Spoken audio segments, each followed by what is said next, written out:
Bismillahirrahmanirrahim. Alhamdulillahirabbil alamin. Wassalatu wassalamu ala sayyidina mursalin wa ala alihi wa sahbihi ajma'in. Assalamualaikum warahmatullahi taala wabarakatuh dan salam sejahtera kepada semua yang hadir pada hari ini.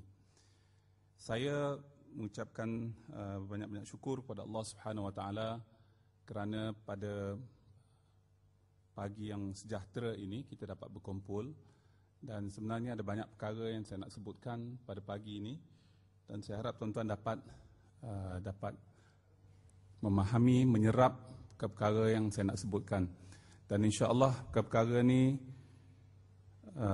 merupakan satu perkara yang mungkin fasa pertama tahun ini dan insya-Allah kita pada bulan ataupun pada fasa kedua tahun 2010 ini UTM akan berubah wajah, ya, dan insya-Allah kita doakan supaya perkara tersebut akan menjadi realiti dalam masa yang sesingkatnya. Hari ini saya akan, sebagaimana biasa, saya akan memberikan beberapa taklimat penting. Saya juga akan menyebutkan tentang beberapa inisiatif baru yang kita akan buat dan apakah perancangan besar kita yang akan kita buat. Dan sebenarnya perancangan kadang-kadang yang kita buat pada awal tahun memang kita buat sedemikian rupa supaya kita lebih bersedia. Tetapi biasanya kita mendapat peluang dan peluang itu kita tidak fikir sebelum itu. Ya, jadi kita juga tak nak melepaskan peluang tersebut dan kita nak pastikan yang kita mendapat manfaat daripada peluang tersebut. Dan inilah perkara yang saya nak sebutkan pada hari ini. Kita tak boleh melepaskan peluang yang datang kepada kita menggolek dan kita mesti gunakan sebaiknya. Terlebih dahulu saya nak mengucapkan syabas tahniah kepada semua staf akademik dan bukan akademik kepada mahasiswa kerana kita telah melepasi satu rutin universiti yang sangat penting iaitu peperiksaan. Saya rasa tuan-tuan semua ahli akademik dan perempuan telah menamatkan tanggungjawab untuk memeriksa kertas peperiksaan. Dan mungkin sekarang ini penggradan sedang dilakukan ataupun proses seterusnya dan saya mengucapkan syabas dan terima kasih.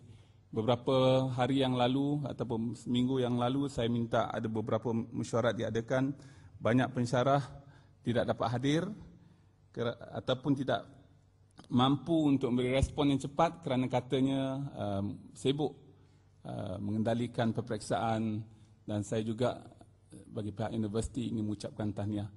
Kerana peperiksaan kita, tuan-tuan, sekarang ini sedang dinilai dengan sebaiknya oleh pelbagai pihak, MQA khususnya.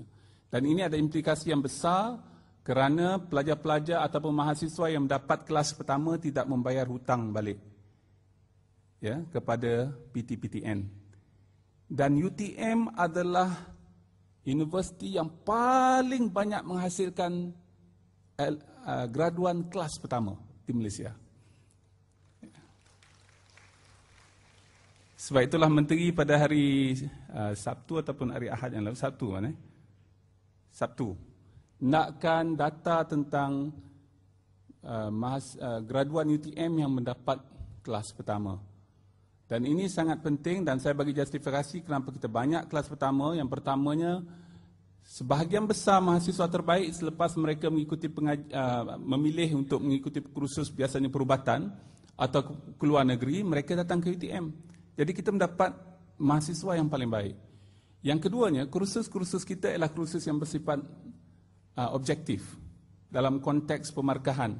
Maknanya kalaulah mereka mengikuti kursus kejuruteraan, dia ada markah betul dan tak betulnya itu senang. Dia tidak ada seperti kursus-kursus sains sosial. Ada seorang bekas Naib Chancellor Universiti yang ternama di Malaysia ini, beliau telah berkata kepada para pelajarnya ketika mengajar, markah A itu adalah untuk dewa-dewa, markah B untuk saya, markah C yang terbaik di antara kamu, ya, markah D adalah mereka yang average di antara kamu. Jadi masuk kelas dia confirm dapat D. Ya, itu sebab penilaiannya sangat subjektif. Ya, dia bertanya tentang sosio budaya masyarakat dan kita boleh jawab dan seumpamanya boleh bagi markah dengan mudah bergantung kepada siapa yang menjawab dan perspektif yang diberikan. Tetapi kita ni mudah, ya, saya sebutkan pada minister mudah. You jawab electric circuit macam ni, jawapannya macam ni. Inilah jawapannya. Tak ada nak kata nanti yang A untuk dewa dan seumpamanya. Siapa yang betul itulah dewa. Ya. Dan sebab itulah kita banyak dapat kelas pertama. Khususnya apabila kita telah bersama dengan universiti lain menyamakan markah A iaitu daripada 85 kepada 80. Kebetulan berlaku pada tahun 2008. Ya, sebab itulah pencapaian student untuk mendapat kelas pertama di Malaysia di UTM mendadak selepas kita menurunkan markah A daripada 85 kepada 80 sebagaimana yang dibuat oleh semua universiti lain. Ya. Sebelum itu nak dapat A di UTM ialah 85 dan kita ni satu-satu universiti yang sedemikian. Sehingga akhirnya ramai student kita susah nak dapat markah A. Dan saya nak maklumkan perkara ini, kalau tuan-tuan tengok 2-3 hari kebelakangan ini, akhbar ada menyiarkan tentang beberapa pihak supaya mengkaji yang tak dibayar PTPTN itu termasuklah mereka yang mendapat 3.5 ke atas CGPA-nya. Ya, ini memastikan yang lebih ramai mahasiswa yang tidak membayar balik kepada PTPTN, membayar hutang, pinjaman, ya, kepada PTPTN. Dan ini mempengaruhi kita sebab lepas ini nanti saya pasti PTPTN akan datang ke UTM untuk cek betul tak betul kita punya sistem pemarkahan, sehingga kan kita lah universiti yang paling banyak sekali menghasilkan kelas pertama di Malaysia. Ya, jadi saya nak maklumkan dululah. Jadi mereka yang ada kertas jawapan dan seumpamanya, simpanlah baik-baik kita jawapan tu, skema dan seumpamanya, dan saya khawatir nanti kalau kita tak bersedia, pemarkahan kita tu akan dipertikaikan, khususnya kepada mereka yang mendapat kelas pertama. Ya, jadi saya fikir TNCA kena ambil maklum perkara ni. Dan kita pastikan yang semua kelas pertama graduan kita dari segi rekod dan seumpamanya dapat diselia dengan baik. Yang kedua, kita telah mengadakan convocation kita yang banyak pihak sangat berbesar hati kerana kita telah mengadakannya dengan cukup baik.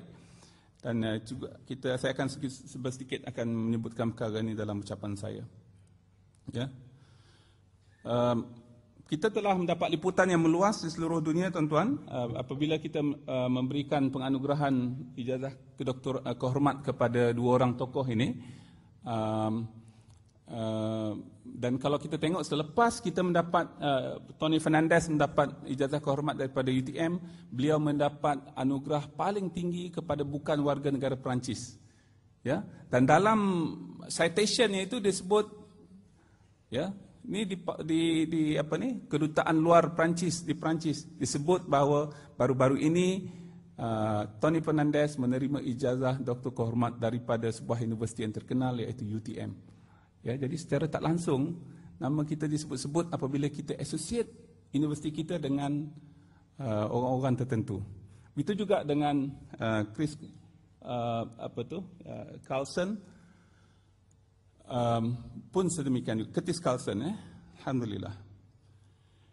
Pada 20 April yang lalu adalah satu hari besar bagi kita. 4 orang daripada UTM telah hadir untuk ke acara UTM Japan Satellite Office launching pada 20 April di Meiji University.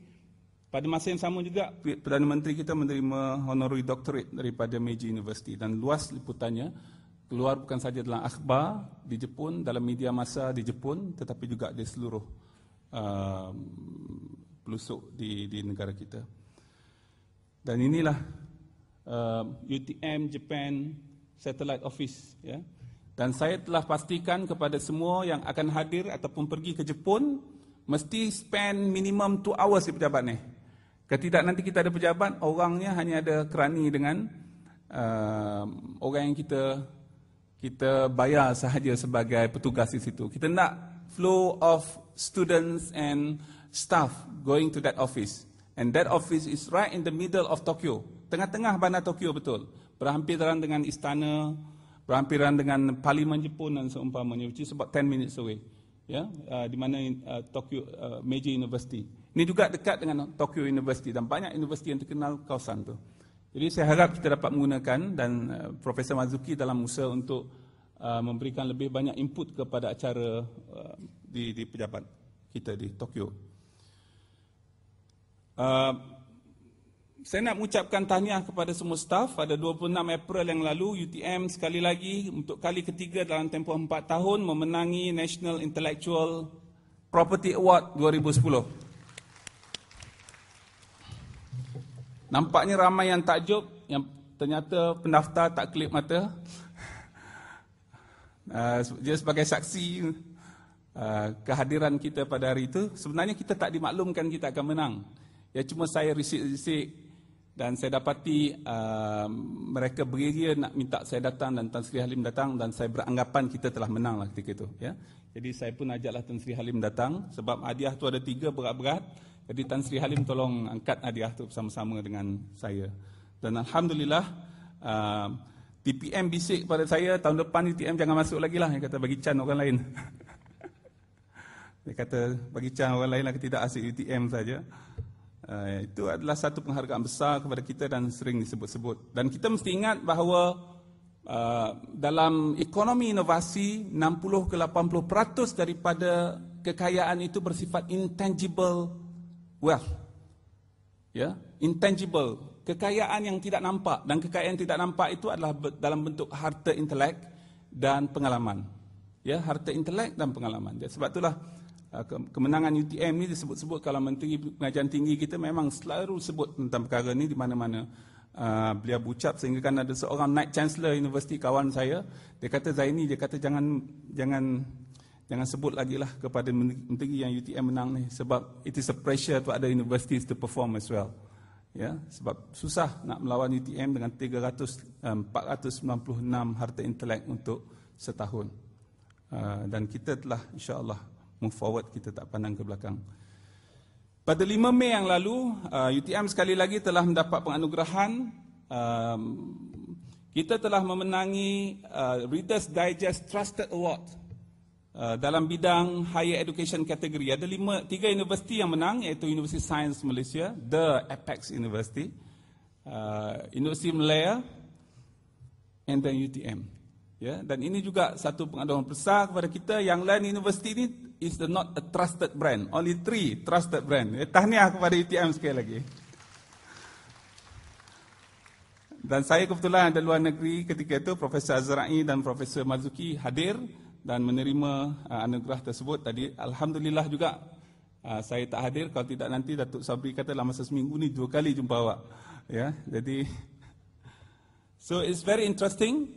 Sebab itulah kita sekarang ni kena gunakan sekurang-kurangnya dua anugerah yang kita terima ini dalam kita punya presentation, dalam punya slide kita.